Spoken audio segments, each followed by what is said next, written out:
You run out of toothpaste. Yeah. Basically. And you can use it with baking soda too. Yeah, there's 1 part salt and a baking soda. And 2 parts baking soda? Yeah. You soak toothbrushes in salt water before you first use it, they'll last longer. How about actually rinsing your mouth? We've already done that. Ease mouth problems, rinse your mouth with a weak solution of salt water several times. Now what I didn't know is relieve bee sting pain. I don't get stung by bees. I'm usually not around them. Knock on Oh God, they really. wood. I mean, that can smart. I'm not usually around them. Immediately damp the area and pack on a small pile of salt to reduce the pain and swelling. Most bee sting tips. Basically, that's what we do. Is it because we used to grow lots of fruits and stuff, and you can't reach in without some moronic bee giving his life for the fruit that he can't fertilize anyway because it's fruit. They just do the flowers, and basically you pull the stinger out and then put salt on top of it, and it reduces the swelling immediately. But do you think part of this is because of the antibacterial qualities? Because nothing can live in salt. Ah. Yeah. Okay.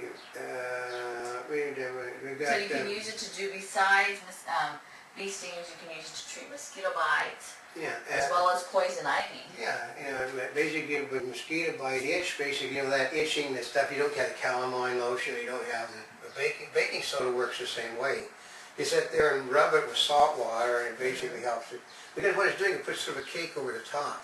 You know, and a lot of women are familiar with bath salts that they put in the bathtub to help you soak. But not only can you use it as bath salts for soaking, you can also use it for exfoliating. Sometimes exfoliating is done, while you're in the bathtub or in the shower, or sometimes it's done as a dry exfoliant. Yeah, well, basically, that kind of depends on you. It's actually also good it's better for women to have Epsom salt and all those. Why do you think they have all of these fancy salt baths for women? Why? Because a woman is built different than a guy. And yeah. Basically it helps clean out, it helps to sanitize their entire body, inside and out. Oh, interesting. Yeah. I never thought about it like that. Basically it works that way. It kills unpleasant odors, it kills all sorts of things on a female, which doesn't work on a male. Look at all of the salt baths that women have. Interesting. Yeah. I never thought of it like that. That's why is the reason that Epsom salt is one of the basics that every household should have. Yeah. Especially if you're female, but every household should have it. Yeah. Does that mean like if you got scraped and all that thing, that salt bath might be good for you? Yeah, it stings a bit, but that's about it. Then see, after bathing while still wet, give yourself a massage with dry salt to freshen the skin and boost circulation. It also tends to get rid of any stuff on you when you do like that with the skin.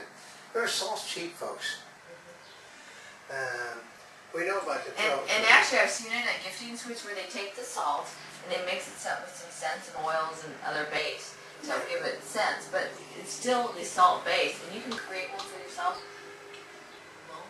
Well, yeah, you can make your own salt balls. It's simple, but I mean, I did make salt balls, which people can basically toss in the bathtub and they. Well, another exfoliant that you see people use, and I've heard coffee colonics. They've also seen coffee used for scrubs. Yeah, a lot of things, but deter ants. Sprinkle salt at doorways, windowsills, and anywhere ants sneak in the house. Does that work for other bugs too? Probably. Here's the old one though. Extinguish grease fires. Basically, that's the first thing they teach you to do a lot of cooking. Salt, water. Never put water on a grease fire, but put salt on it. Take your salt, just like that. What happens if you throw water in the grease fire? It explodes. Oh. Salt dampens it. Liquids will explode. Salt doesn't, though. Basically, it says the salt applied to fire, it acts like a heat sink and dissipates the heat from the fire. It also forms an oxygen, excluding crust to smother the fire. I think this one dip-proof your candles. Dip-proof? If you soak new candles in strong salt solution for a few hours, then dry them, they will not drip as much when you burn them. I know that one too because I've never heard of that. my grandmother used to make candles. Yeah. She gave away from presents. She couldn't cook worth a darn, but she could sew, she could make candles, she could do all this stuff. So she would make the candles. When the candles were finished, she would sit there and hang them, upside down the way she did it to begin with. She'd dip them in a brine solution and then take them out of the brine solution. She'd do it for more than a couple of hours, folks. So she'd leave them there for a day or so, take them out, let them dry, And then the candles lasted for god awful forever because they didn't drip. If they don't drip, you're always burning the same area on the top. So, basically, everybody knows about, Christmas time is coming.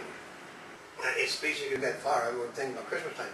You put an aspirin and some salt in the water that you're putting around your Christmas tree. It helps to keep the Christmas tree fresh. Oh, really? Well, you know, one of the things, I didn't know you could use salt to help preserve flowers. Yeah. I've known of aspirin, but according to the Salt Institute, they're saying you can use salt or sugar. Yeah. Basically, Or aspirin. it's everything, anything living has salt in it. And what happens is that when you're putting the fresh water, you're taking the salt out of the environment because this stuff has all been desalted, the water that you're drinking. So you're adding salt to the system, the plants need it. Basically, the plant still thinks it's alive more or less, so. Well, that makes sense. Yeah, basically, artificial flowers can be held in place by pouring salt in the base, adding a little cold water, arranging the flower. The salt becomes solid and dries and holds the flower in place. Because what happens too is you don't lose the salt, because when you take the flower out, you bust the salt back up again. Because what we would do it by... Throw it back into the next group of flowers? Yeah, we just grind it up in the grinder and then put it back, because we, so my family, I do have a lot of sheep Irish in my family, folks.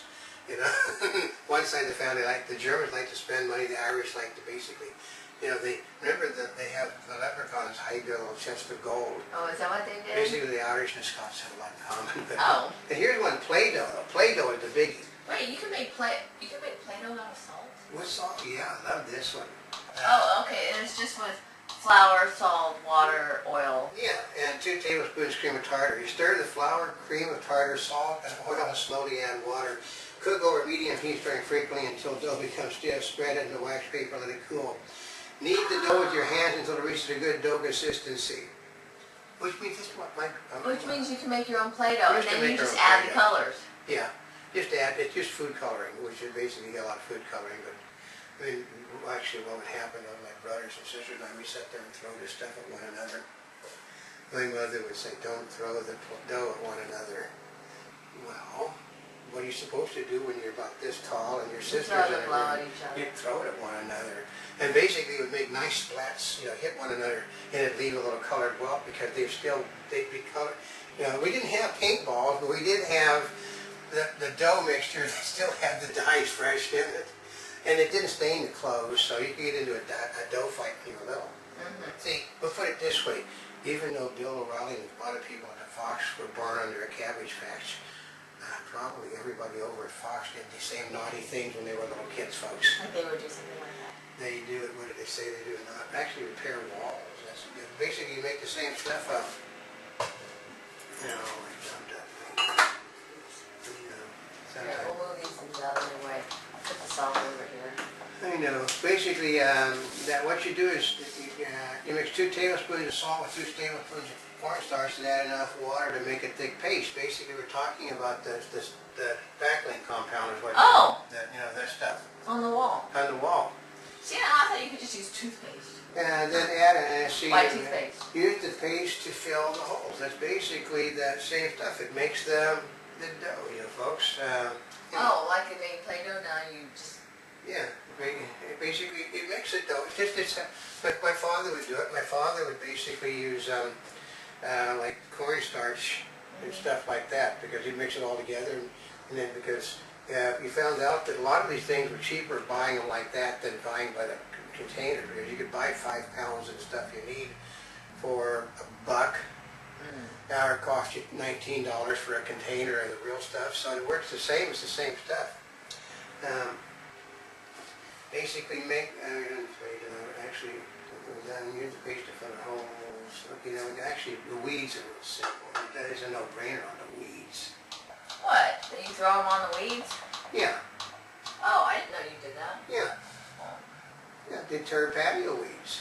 Oh, so you sprinkle the salt, or do you add salt and water? Basically, spread all the salt between the cracks where it is and sprinkle with water or wait for the rain to wet it down. Because Yeah. basically, it's Oh, that's right, if it's gonna rain, you just sprinkle salt Yeah. on it. and it's a safer thing for the environment than spreading the weed killer because the salt basically And is it's naturally cheaper. occurring element. It's cheaper than weed killer too. Yeah. Oh, see? I learn things by we do stories on. Yeah, and killing poison ivy was the same thing with the bug. 3 pounds of salt with a gallon of soapy water. Basically, you use dish soap. And any ordinary stuff, you go to the 99-cent store, buy the cheap brand or whatever because it's got no additives. And you add it to the mixture and you can spray it on the plants. It will kill the stuff too. Basically, you avoid the plants you want to keep. What happens is the poison ivy has no effect on you. It's the stuff the poison ivy gives off. What this does, it basically seals it all up so you can pull it out without having to wear it. Oh, really? Because most people get poison, if you're subject to it, when you pull it out even with gloves on or long sleeves, you're still going to get stuff on you. This tends to crust it, so it kills the Oh, plant, interesting. puts a protective coat over it, so.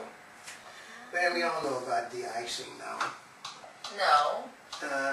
Basically, Well, because I haven't grown up around snow ice. Oh my God, like I said, she didn't get out of the nunnery until she was 25 years old, folks. Hey, I still remember when I was over at school in Europe and it snowed in Italy. Yeah. The Italians did not know what to do, and so they were throwing out pieces of cardboard, lighting them on fire, and throwing them on the sidewalks. Yeah, what you do is you go get your salt like this. No, but they didn't know. It snows in the upper Alps of Italy. Well, lower, like down by Rome. Yeah, basically, it's one of the oldest, it's actually the oldest thing. Lightly sprinkle rock salt on walls, walks, and driveways to keep the snow and ice from bonding the pavement and allow for easier shelving scraping. We don't overdo it. If you use a salt sensor to avoid damage to the plants and paws, because basically we just simply go out. We would keep rock salt simply for the purpose of making certain, because they just sue the hell out of you on your sidewalks. You go out and sprinkle all over your sidewalk so you could basically help clear the things off, because snow shovels work, but unfortunately the stuff that's on the first layer is basically hard as a rock. So you go out and sprinkle the stuff all over, and then he gets it clean, and then you sprinkle some more stuff on the deal, and then it just sinks in. And if you come to having somebody fall on your stuff because of the ice, it's actually cheaper to worry about. Not worry about. Oh, is it? Basically, I like that. This was a good one. Tame a wild barbecue. That's like the grease flame, isn't it? Yeah, but haven't you seen the guys, sitting there, all of a sudden they're doing something like this on top of their barbecue on television? It's because they're basically knocking down the flames from their briquettes. Because that's how they keep the temperature. You can't control the temperature on briquettes any other way than doing like this. Because you can put water on, spraying with water a little bit. Yeah, but then you can make a whole mess Yeah. doing that. Yeah, basically, it calms the smoke without cooling the coals like water does. And like I said, you spray it. If you want to make say you're smoking your ribs or your meat or something, and you want the flames getting too high, you spray it with the water. But if you want to keep the heat the way it is without the flames and the smoke, then you use salt. Everything has its purpose. Okay, salt works as an effective and gentle scouring agent. It serves a catalyst for other ingredients as vinegar. It was basically boosted for deodorizing, because I know them. Oh, you know those, I've seen those, remember those deodorant salts where there's Yeah. no liquid and you just... Yeah. That's how it works. So, for basic soft scrub, make a paste with lots of salt, baking soda, and dish soap, and use on appliances and enamel. And cleaning sink drains, because I've done that forever. You sit there and make a paste, and you can clean your. If you don't have a lot of this stuff you can't put steel wool on. You mean, like, instead of using soft scrub? Yeah, you can't do that. You make a paste with this stuff and use it, because it basically completely It's dissolves. It's gentler. Oh. So, basically pour salt, clean drink drains. Basically it works, with the enamel porcelain stuff you don't want to. This is sink drains. Pour salt mixed with hot water down the kitchen sink regularly, deodorize and keep the grease from building up. Which is, because that's something else we would do. I didn't know about that. I mean, I'm used We to just doing... we pour salt down the things and You just pour warm water. Oh, actually, that's a good idea. It works.